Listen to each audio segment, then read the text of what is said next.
The first part was just as a summary was the laywoman asked a question about what to do when the practice was once good and now it's not good anymore, and Luang Por just didn't buy into that, said it's got its ups and downs and it's normal, and one needs to constantly balance things and keep steadily practicing and find the middle way, or not going into extremes, into thinking in terms of good and bad as the ways of Kamasukhalikana yoga, like the attachment to sensual pleasures and the ways of the common people, Puthujjana, think in terms of good and bad, and saying actually, one thing I remember he said, thing we should keep in mind that you mentioned the Chit Papasa and the Papasara Chitta, the thing that lies beyond all good and bad is the mind that's undefiled, or that's radiant, and he said that's Abhidhamma, that's highest Dhamma. Like the questions that people ask in conventional terms about good and bad, or where does this lead to and that lead to, which path should I take, and they always have to be balanced to a middle way. And he said that one of the classic questions was asking, where does the Arahant go when after death? And the answer, which he quotes, that Sariputta gave to that question was Rupa Vedana Sanya Sankhara Vijnana, they arise and they cease. That's all. So the ultimate reality is something different than the conventional, where we tax things in terms of good and bad. Gradually went into but yet we have to be composed, we have to have restraint. And that's when Ajahn says. But was there anything else in that first bit? There was a lot around the middle way, and that covers it in that sense of paying attention to the middle course of conduct and training, and there's that balance. Also that sense of what's most important is not whether the practice is good or the practice is not good, or whether you think it's because that's what he says. So much of how we measure our practice is by our own conceiving and desire, and therefore we're constantly going up and down because our conceptions and our desires are constantly changing. And the main way to stabilize practice is through the quality of just knowledge and knowing, like mindfulness. So there is knowledge, and then that is everything is actually impermanent anyway.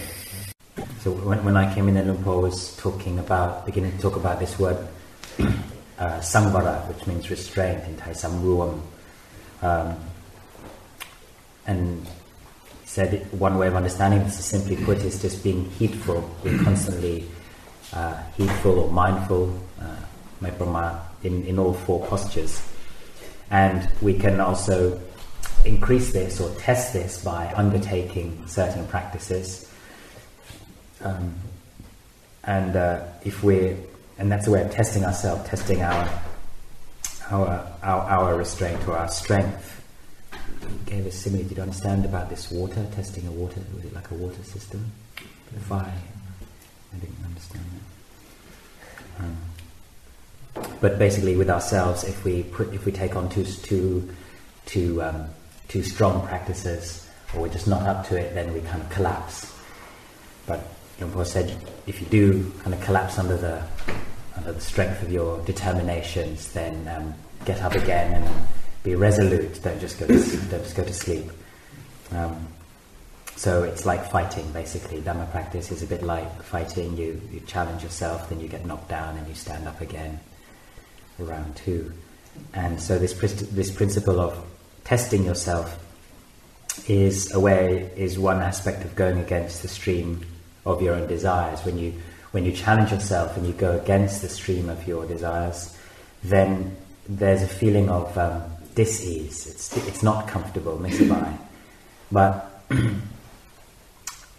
dis-ease is something which we don't like usually.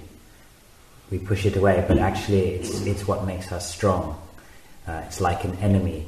If you have an enemy, then based on that enemy you have to develop wisdom and skill in order to overcome your enemy. Without enemies we wouldn't be strong.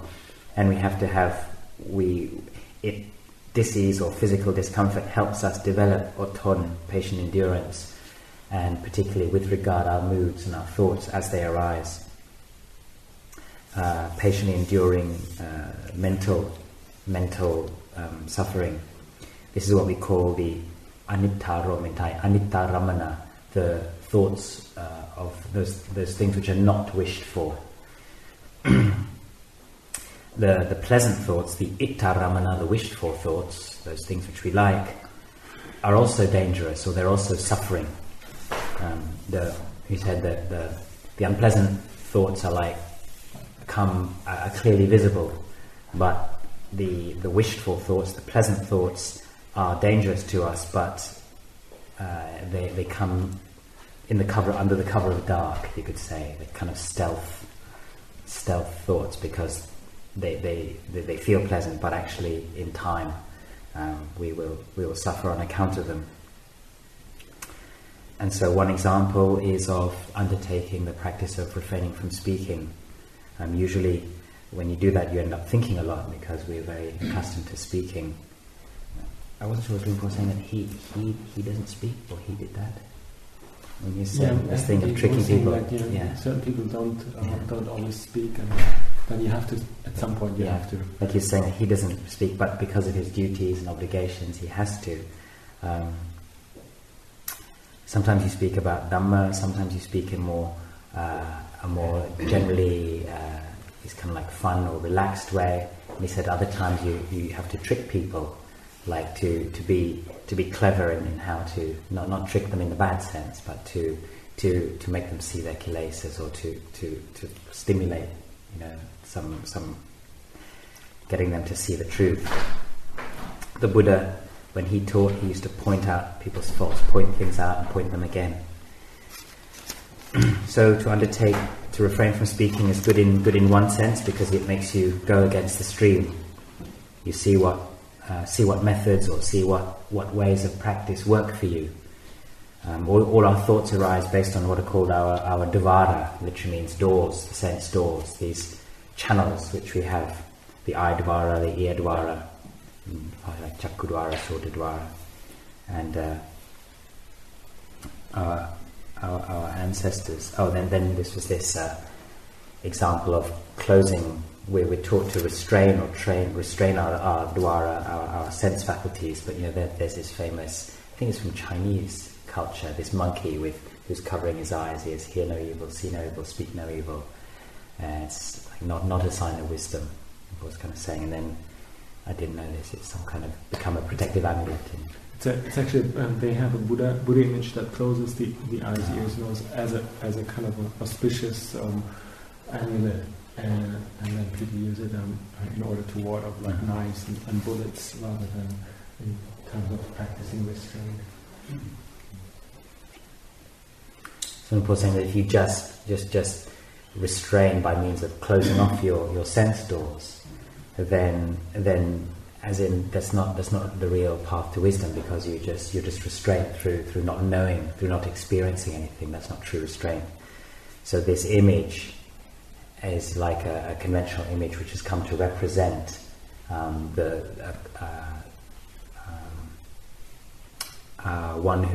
somebody who's not wise, somebody who just thinks just by cutting myself off from the outside world I'll be restrained and I'll maybe get enlightened. But it's a sign, it's an image or a metaphor for the wrong way to seek truth, or in this case the wrong type of restraint.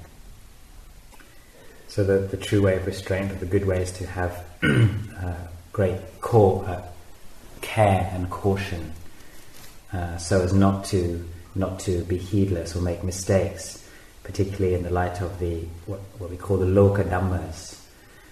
The loka dhammas traditionally like praise and blame, gain and loss, fame and obscurity, and suffering and pain and suffering. Suffering and happiness. But also, this term can just refer to the loka, the world, in the sense of the mind, dhammarons, all moods that arise, or thoughts that arise, somehow based on the outside world. So to be very careful with regard these thoughts, not to let delight and aversion, the opposites of delight and aversion, overwhelm us or overcome us. So where do these powerful moods come from? We should look to the source, and we can see that it comes from upadana, clinging, attachment to those notions based primarily on the thought or the sense, I, mine, or us and ours.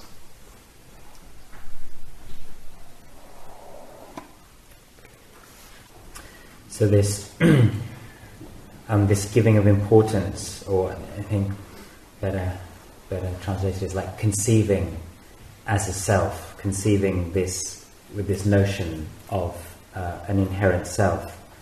Since the time we were born, we were told, and we've used the words right from our mother and father. This has just been the way we've spoken and the way they spoke to us, along these principles of this is, your eye, your ears, your nose, your tongue, all the way up to this is your mind.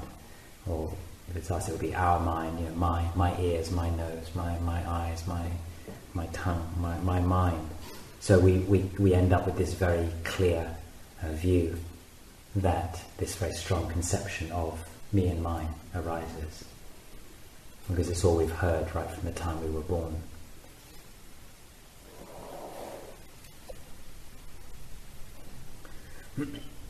So we have to be very careful and cautious and study nature. Nature in the sense of bare truth or ultimate truth, or the true realities of things. Study the material world and the mental realm. Look at nature, see it very clearly, understand it, and this will lead to benefits. That our ability to live in society in a beneficial way, not getting lost or becoming heedless, getting carried away with ourselves, and then undertaking all kinds of actions which are not appropriate or dangerous. The loka dhammas, the worldly dhammas, these are things which are often bound up with the household life. In the Buddha's first sermon, the Dhammacakka Sutta, he's very clear not to get lost in these in certain things. We chant Kama Sukhalikanu Yogo and Atthakila Matthanu Yogo, indulgence in sensuality and the mortification of the flesh. These are things which very much give rise to all kinds of thoughts and moods and feelings and emotions. And when we're getting lost in these, if we have these states bound up in our mind, then this is the mind which is imperfect, still far from perfection. So we have to be sure that our mind is not overcome by worldly dhammas. So it's important to see just the ordinariness of nature, or just nature arising and passing away in delight and aversion, these moods. And by not attaching or not clinging to strong moods and thoughts, then tension, anxiety, stress will fall away. For example, if we're criticized, somebody insults us or criticizes us, then we have to be very, very careful. We have to make sure that states of like anger or prejudice or negativity, this feeling of like I can't bear that, don't arise.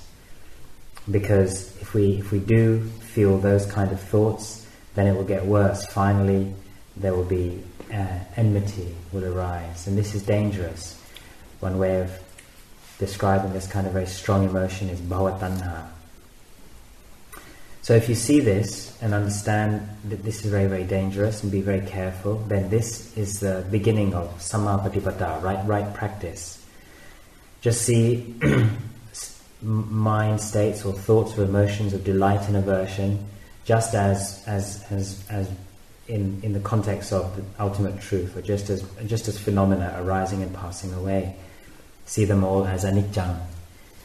So you will have your mind will be inclining towards vipassana. Right view is whatever leads to yourself or others not becoming hot and agitated, and as a result it's a benefit to both. This is Samma Patipada, right practice. Ditti Samanyata means bringing your views in line with other people. Dittujukam means making your views straight, or making your views straight in line with Dhamma, or in line with nature. So it is difficult, but not too difficult, but not impossible. It's about modifying our character, or our nisai, our tendencies. We have to simply develop lots of patient endurance. Just by altering the way we view things, just see our relationship to food. We can call it food, but just see that if we didn't call it food, if we called it excrement, then straight away we'd feel different about it. But with food we actually encourage each other. We say, oh, look at that, it's so delicious, oh, that's really tasty. And even as you're looking at it, you can hardly resist. So we have to develop equanimity with food. Just think to yourself, well, I've had it before. Same again. Nothing special.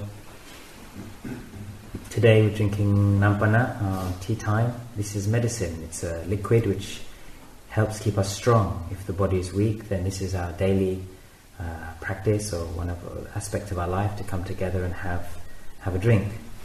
So food is medicine. All kinds of food are medicine. How is it food? Because it alleviates hunger, just in that sense alone. In that sense alone, it's medicinal. So the what we call the loka dhammas, actually they arise right here within us. In the suttas, in the scriptures, we have a story, a Brahmin called I think Soteya, who offered the Buddha these 8 bunches of kusa grass before his enlightenment night, sometimes called it. It's like the seat on which he sat. And that one meaning of Soteya is delight. And then his name means delight. He gave the Buddha these 8 bunches of grass to make a platform to sit on. And it's a metaphor for teaching regarding the worldly dhammas. These worldly dhammas, if you expand on them, there are 8, but really they fall into, you can divide them into two sides, or 2 halves: sukha, happiness, and dukkha, suffering. When we get expanded on the 8 are labha, which is when you get what you want, you're getting gains, getting the things you want, and when you don't get the things you want, this is loss, alabha. Then there's status or fame and obscurity. We all have a certain status. Like here we can, and this is a conventional thing. You can say we are monks, or lay people, or more so here we have more clinging to certain aspects. You can say these are Western monks. Luang Por is a Thai monk. That's with upadana. There's this sense of clinging to a certain label. There's praise and blame, and sukha and dukkha. And so all of these things, they don't come from anywhere else other than our minds. They all arise in our mind. So when we understand that this is how the worldly dhammas manifest, we have to find ways to melt them, or to dissolve them, by developing the peaceful mind. So this is our goal is to develop a mind inclining towards letting go, peacefulness. And there are many, many skillful means, methods, techniques we can use, what we call upaya. There's maranasati, contemplation of death; asubha, seeing the foulness or the non-attractive aspect of phenomena. Then there's developing the warmth of the heart, and your heart flowing out to all sentient beings, wishing them well. This is called metta. And then there's buddhanusati, recollection of the Buddha, or recollection of qualities of the Buddha, or those things which lead to awakening, the qualities of the awakened mind. So these are all ways to dissolve the conceit I am. also we have our wise reflection, the ways of reflecting on the four requisites that we use in our life. We can contemplate food. Food is just raw elements or bare elements, simply arising and passing away in line with nature. Similarly with clothing, that clothing is just elements, matter, materials, arising and passing away according to the laws of nature. Our huts, our lodgings, the same. So just to see all of these things as just elements, and this is to eliminate the judgment of good and bad.